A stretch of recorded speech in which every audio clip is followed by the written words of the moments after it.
रोख ठोक बेधडक आणि अचूक घडामोडींचा वेध घेणारं एकमेव बातमीपत्र आदर्श क्रांती मराठी न्यूज। केज शिक्षण विभागात समग्र शिक्षा अंतर्गत हंगामी अनिवासी ऊसतोड कामगार वसतिगृहात बोगस मुलांच्या नावाने 1 कोटी रुपये अधिकाऱ्यांनी लाटले।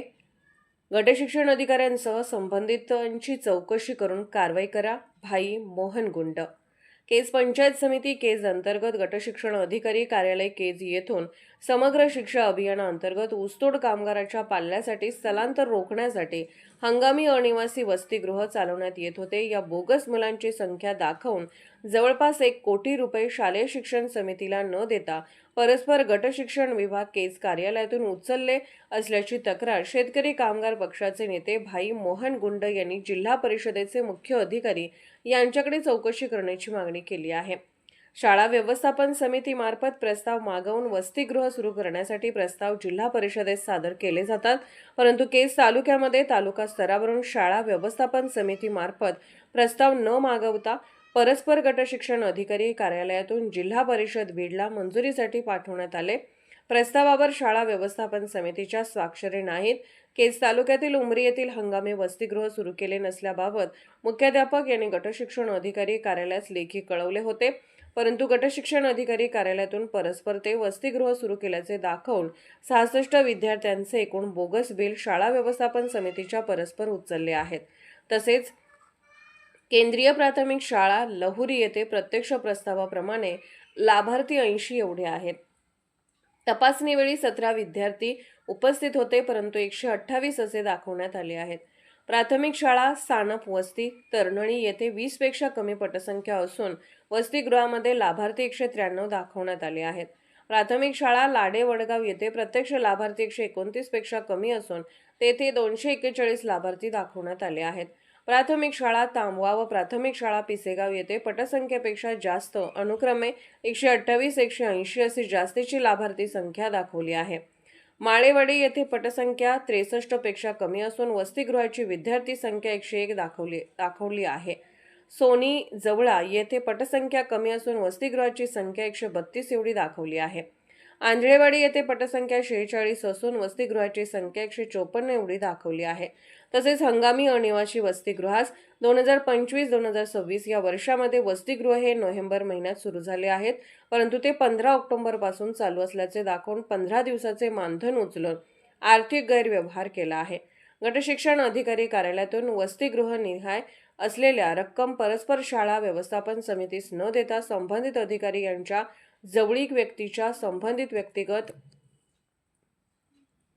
खात्यावर वर्ग करून ती रक्कम परत घेतली गेली आहे। कोणत्याही शालेय समिती पुरवठाधारक दुकानदाराच्या नावावर वर्ग न करता ती जवळच्या व्यक्तीच्या सेव्हिंग खात्यावर वर्ग केली आहे। विद्यार्थी यादी ही युडायस प्रणालीप्रमाणे नसून ती सर्वच शाळांना एकसारखी दाखवण्यात आली आहे। विद्यार्थी हजेरी बायोमेट्रिक प्रमाणे उपस्थिती नाही, त्यांची प्रत्यक्ष तपासणी करण्यात यावी। तसेच अनेक वसतिगृहास कॉपी पेस्ट करून वापरली आहे। सामान खरेदीच्या पावत्या GST प्रमाणे नोंदवहीत नाहीत। सर्व पावत्यांवर स्वाक्षऱ्या केल्या आहेत। सर्व बिलावर एकसारखे अक्षर नसून एकाच व्यक्तीकडून ते बनवले आहेत। सर्व बिलांची तपासणी करण्यात यावी।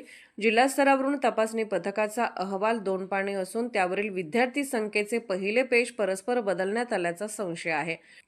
वरील सर्व बाबींची खोटी बनावट कागदपत्रे तयार करून सन 2025-2026 मधील जवळपास एकूण 1,29,75,536 एवढ्या रकमेचा अपहार करण्यात आला आहे।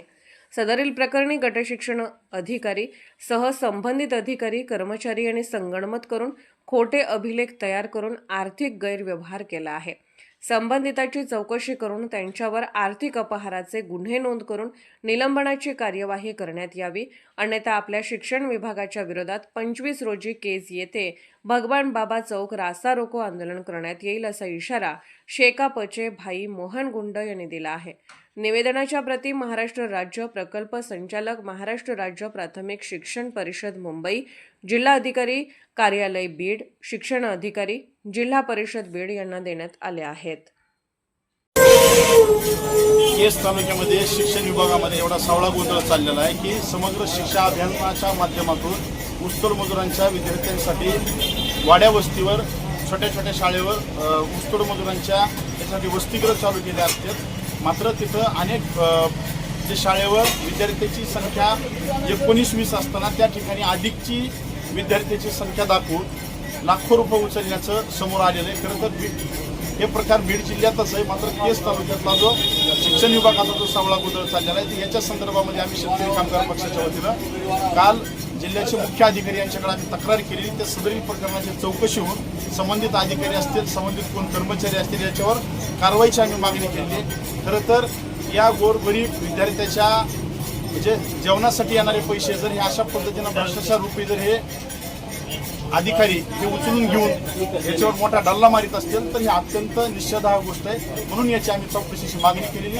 याच्यावर जर चौकशी नाही झाली संबंधित विभागाची आणि त्या कर्मचाऱ्याची तर याच्यावर तीव्र स्वरूपाचं आंदोलन हे संबंधित गावामध्ये जाऊन गावातल्या लोकांबरोबर चर्चा करून एक मोठं आंदोलन उभं करण्यात येईल. भाई, एक प्रश्न असा आहे की एखाद्या शाळेच्या मुख्याध्यापक यांनी सदर वसतिगृह चालू करण्याची मागणी न करता त्या गावाला वसतिगृह देण्यात आलेलं आहे आणि त्या शाळेमध्ये एकही विद्यार्थी खरं तर हा प्रकार पहिली वेळेसच घडलाय असा नाही. जर एखाद्या गावामधली शाळा सुरू नसेल किंवा तिथून अर्ज सुद्धा नसेल आणि तिथल्या गावातल्या लोकांनी सांगितलं जातं की इथं आमच्याकडे वसतिगृह सुरू नाही आणि तिथं संबंधित त्या शाळेच्या नावाने विद्यार्थी दाखवून जर पैसे उचलले जात असतील तर हे कृत्य अत्यंत निर्दयी आहे आणि हे लोकांच्या मड्यावरचं दोन्ही खाण्याचा प्रकार हा या शिक्षण विभागानं लावलेला आहे. त्याच्यामध्ये खूप मोठा सावळा गोंधळ याची चौकशी होणं गरजेचं आहे.